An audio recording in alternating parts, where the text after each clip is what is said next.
Erwin is one of the most formidable characters in Attack on Titan. He was the commander of the reconnaissance army and he held an image and reputation of which most people would be willing to give up their lives at his command. But what was it that made him so formidable? He wasn't a soldier as strong or agile as Levi or Mikasa, and he didn't have powers that set him aside like Eren. So what made him so special? Well, there's a number of things that made him a character which people wanted to surround himself with. I'm going to go through the obvious ones first, and then I'm going to go through one that I haven't seen people really talk about. To begin things, in a position of leadership, Erwin was a great leader. He had it down, he led by example. He was always at the front line, always risking his own life.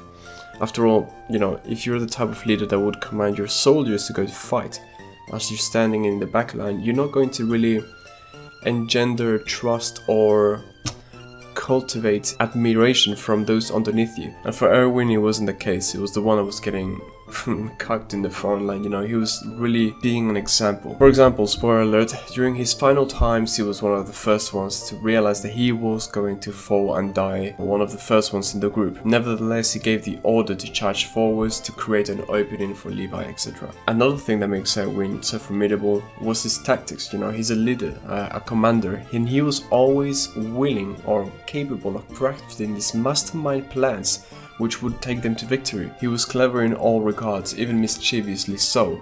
Therefore, he had really good traits of a leader because he could see through every trap that the enemy might be able to put in his path. As a matter of fact, he was the one always trying to one-up the enemy and setting traps for them. You see this in the moment where he's looking at the old Titan like, what are you gonna do now kind of thing. It gives him that stare that's really badass and stuff. We're getting closer to the secret thing that made Erwin so formidable. And to continue, one of the things was his motivation and his passion. He would always manage to motivate the army, right? Think about it as if it was real life, because people were actually dying, not unlike many other animes. People were dying in battle. So soldiers didn't want to go fight. They felt scared, they felt like they should cut back, normal of a human instinct. But every single time, Erwin would get in the front line in front of everybody, give a speech, raise the mood like a leader should, and just blow it out of the water completely. And not even in moments where it was needed, but rather there was a moment where the crowd was like cheering them off as they were going to go on a mission to, progress humanity. And he had never received cheers like that. He says himself, I think it's the first time I hear this kind of support. And as he gets a bit excited about it, he just randomly goes, "Wow!" and gives like a nice happy cry, right?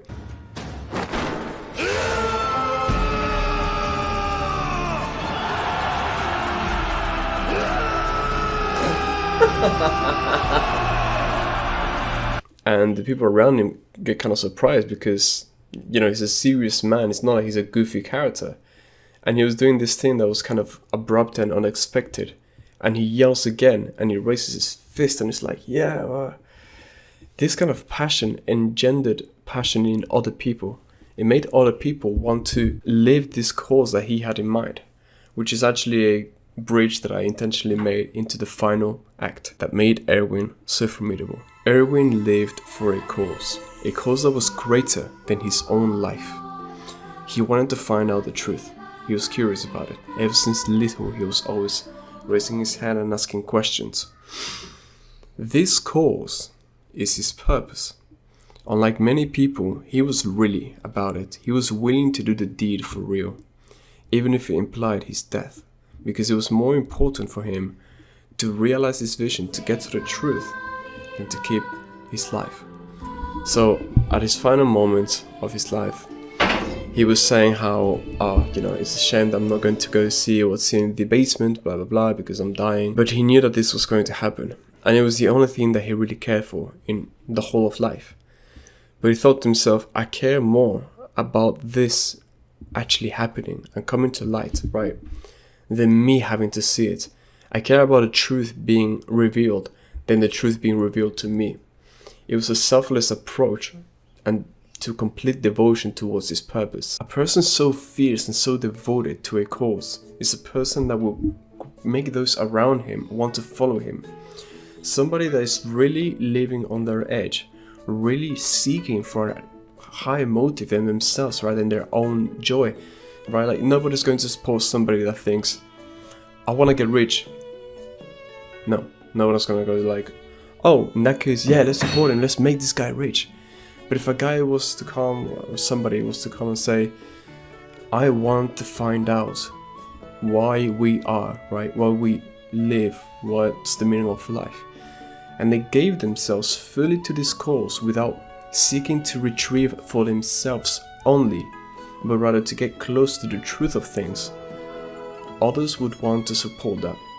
You see it happening, it's actually a principle from many like self-help books, to appeal to an ulterior motive in order to have the support of the masses.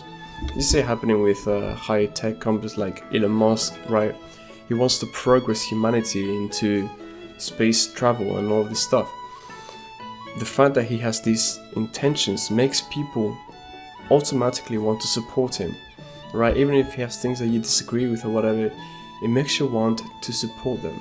It's the same with presidential elections.